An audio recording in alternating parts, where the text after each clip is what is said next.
Greetings builders, Daniel here and welcome to another best build selection. This is the video where I show you 3 great builds for a specific topic, and today's theme is for those who like to kill the big ones. I'm talking about the boss killer builds, and if you want to try any of those you can find links for POBs and complete guides in the video description.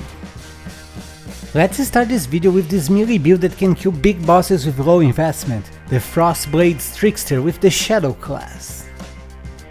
Frostblade is an awesome skill that hits enemies with a melee attack and creates many projectiles to kill the whole screen. It's an easy and fun build for beginners. To list the pros of this build, I would start with the amount of damage you can get with very little investment. Besides that, this build also counts with the Trickster Ascendance to be super fast and tanky. It has 7 frenzy charges for extra damage and speed, a lot of defensive layers, and keeps enemies always frozen, granting a smooth ride. Now, to list the cons, the first thing that comes to mind is that claws have a small range, and it's hard to get extra range on the side of the passive tree you use. Because of that, we always have to be very close to bosses, which is a vulnerable position. But don't worry, they are going to be frozen most of the time. As for budget, this build is not expensive at all. You can get it destroying early in-game maps with only around 80 chaos. To comfortable advance to yellow maps, I recommend investing around 150 chaos, and for easily completing your atlas, I recommend investing around 4 divines, but you can totally do it with less. Don't forget that on PoEbuilds.net you can find a list with all the equipment that you need to buy for this build, with direct links for examples being sold by other players. You only need 2 mandatory unique items for this build. The first and most important is the Heat Shiver helmet that grants over 100% of your cold damage as extra fire damage against frozen enemies. This not only grants a huge amount of damage but also triggers our Trinity. Next, we also need the Yoke of Suffer amulet that causes all of our elemental damage to shock. This way our enemies are going to take a lot more damage. For clear speed, I'll give this one 9 out of 10. As mentioned before, you have 7 frenzy charges and a huge effect of elusive that grants this build a lot of extra movement speed. Besides that, Frostblades can also kill a lot of enemies at once.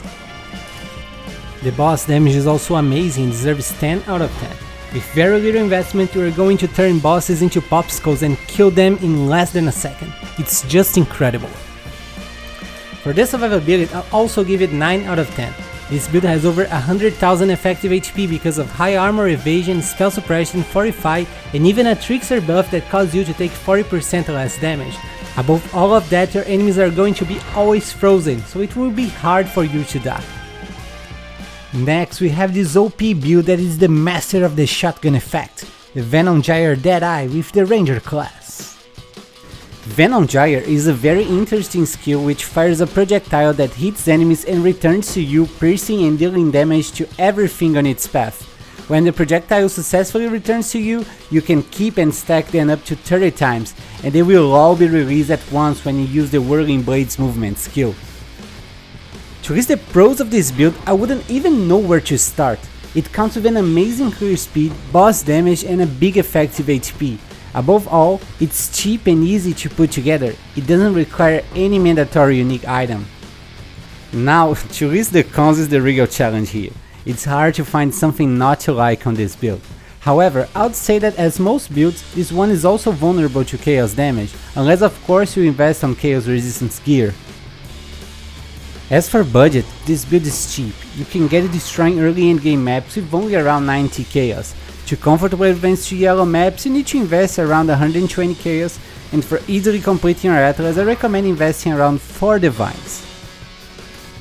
For clear speed, I'll give this build 10 out of 10. The Venom Gyre projectile already has an expensive nature for the amount of time it stays dealing damage on screen.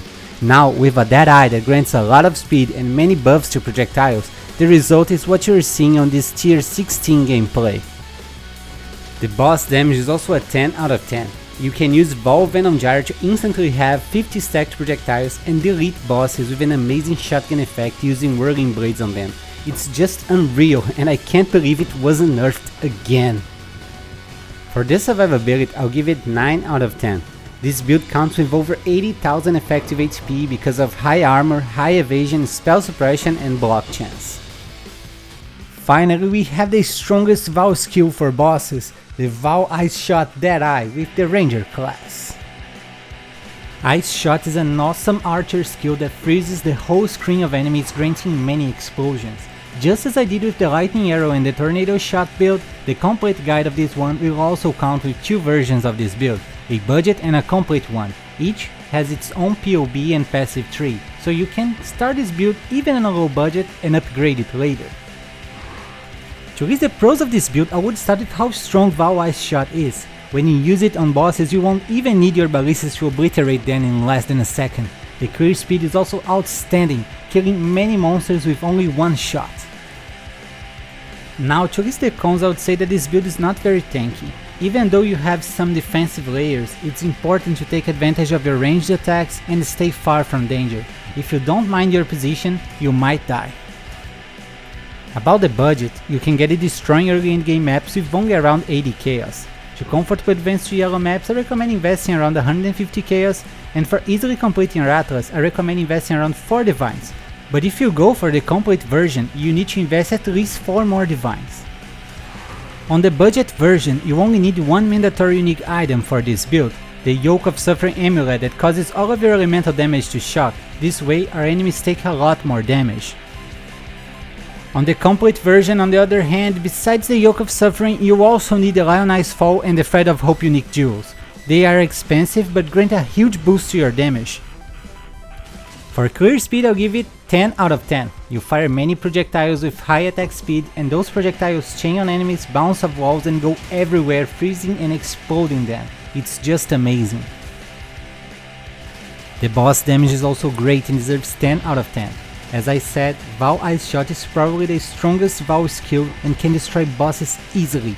Above all, you can also count with your ballistas for a lot more damage. For the survivability, I'll give this build 8 out of 10. Even though you have armor, evasion, spell suppression and can kill enemies from a good distance, this build isn't very tanky. If you don't mind your position, you might die. And that's it for today, guys. What did you think about those boss killer builds? Please take a second to tell me in the comments and leave a thumbs up to support the channel.